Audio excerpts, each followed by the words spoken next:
Hey everyone! So you may have seen, an amazing 15 minutes of Elden Ring gameplay has been revealed. Following this, many have pointed out the fact that a lot of the animations look extremely similar to the ones of the developer's previous games, especially Dark Souls 3.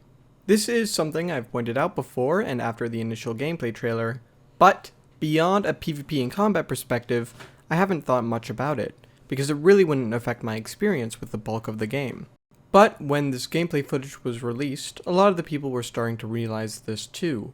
They started to realize that a lot of the animations are from or based on animations from the developer's other games. There's been, to my surprise, some discourse about this, which confused me for reasons I'll get to. But let's first take a nuanced approach and get to the bottom of what's actually being reused and what isn't. First, no animation is just straight up imported and used in Elden Ring, all said and done. If you took a closer look at some of the animations that look visually identical, you'll notice some other subtle differences. The Estus flask drinking animation, for example, is noticeably smoother.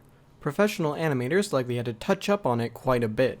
A lot of the animations also only copied the design and probably none of the original animation data. For example, look at the old wolf curve sword flip in Dark Souls 3, and then the look-alike in Elden Ring.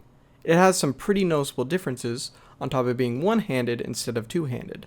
This is not a cheap reuse of any existing asset to save time, this is a deliberate recreation. Now, where are these actually reused animations? Most people point them out on the player character, as a large amount of the animations appear to be direct reuses or recreations of animations from the developer's other games. Here's a brief list on top of the Old Wolf one we already mentioned. Number 1. Quick Step from Dark Souls 3. I saw someone on the Elden Ring subreddit try to prove otherwise, but if you take a look at it frame by frame, literally the bones are in the same position on every single frame, with the exception of the last couple where the game attempts to prevent your feet from clipping through the floor. Again, it is technically improved quality-wise, but it is literally the same animation. But let's continue. Number 2. Estus drinking from Dark Souls 3. This one is almost exactly the same, except there is one difference. The arm pulls the flask closer to the face much faster than Dark Souls 3. As for the similarities, the flask appears at the exact same frame in both games. The flask also heals likely on the same frame, and the VFX appears the same way. And while walking out of it, your weapon also reappears on the exact same frame. Number 3. Shield Splitter from Dark Souls 3. Practically identical, however if you slow it down, you might be able to point out some motion and slight animation differences. Number 4. Humanoid Stab Riposte animation from Dark Souls 3. Basically the same. Number 5.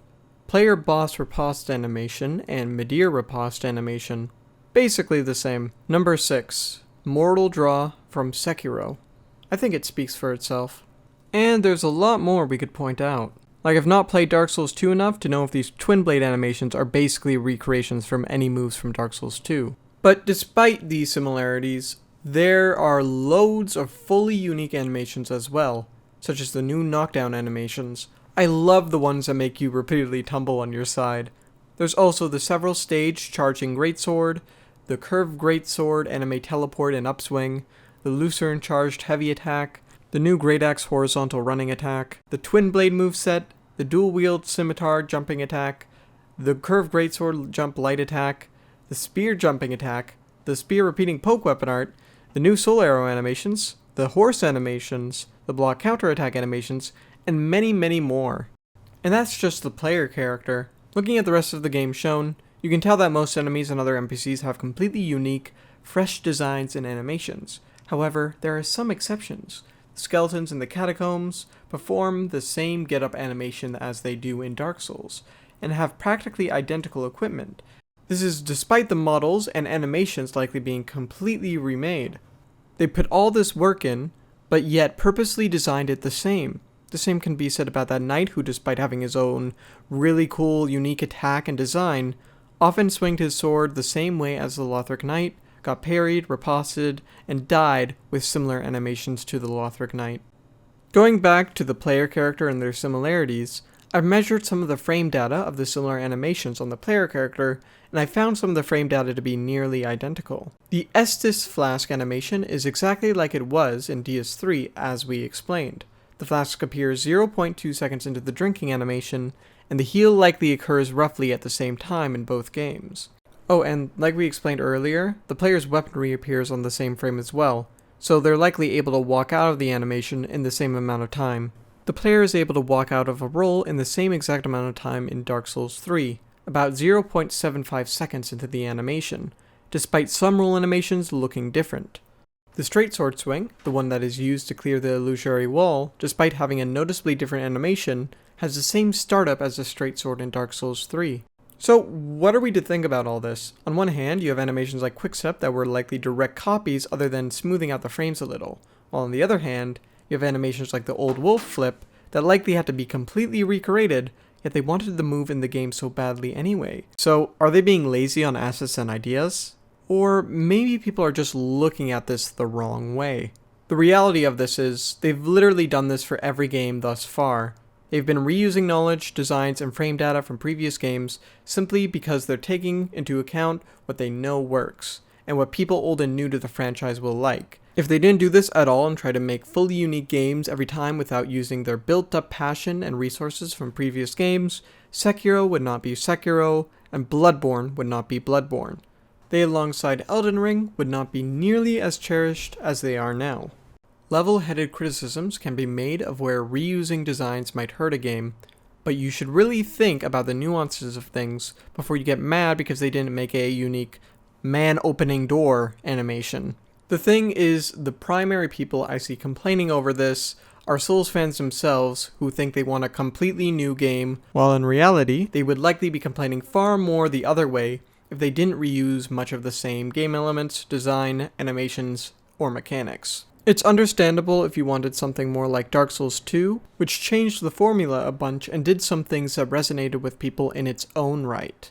But if you've seen the marketing and read the interviews of this game, you should have expected for it to be quite a bit like Dark Souls. One of the biggest things they mentioned in the interviews was the swappable weapon art system, so it's only natural a lot of the Dark Souls 3 weapon arts would be returning, as it was the game to introduce them. Like I said, this also happened before, but people just forgot about it. Dark Souls 1 was basically fan service for Demon Souls fans, having bosses, NPCs, areas referencing Demon Souls ones, on top of all the things we already mentioned about reused mechanics and animations. This is all despite the fact that they were different IPs. Based on this, in my opinion, this is not an inherently bad thing we're seeing at all. This is a thing that they've been doing for a while, and so have other companies. And it's the very reason some of your favorite games are your favorite games in the first place. So, I hope this gives you some reassurance when it comes to Elden Ring. To finish off, I wanted to point out a theory I had about the original gameplay trailer all back then. So, when that trailer came out some months ago, I did an analysis stream where I primarily looked at some similar animations or mechanics to gauge where it was similar and where it was different from previous Souls games. One of the things I was particularly interested in was a certain short clip near the end of the trailer. It was the one with the wing knight flying into the air. In it, we can see the Bloody Wolf player character doing some sort of attack in the corner. Based on the pose across the frames, and how the weapon art trail cut even when he was not on screen, I believed at the time that this could very much be the Artorias wolf flip attack present in all Dark Souls games. I even edited a comparison with the animation in Dark Souls 3, to compare the frames much clearer. But hey, it was just a theory.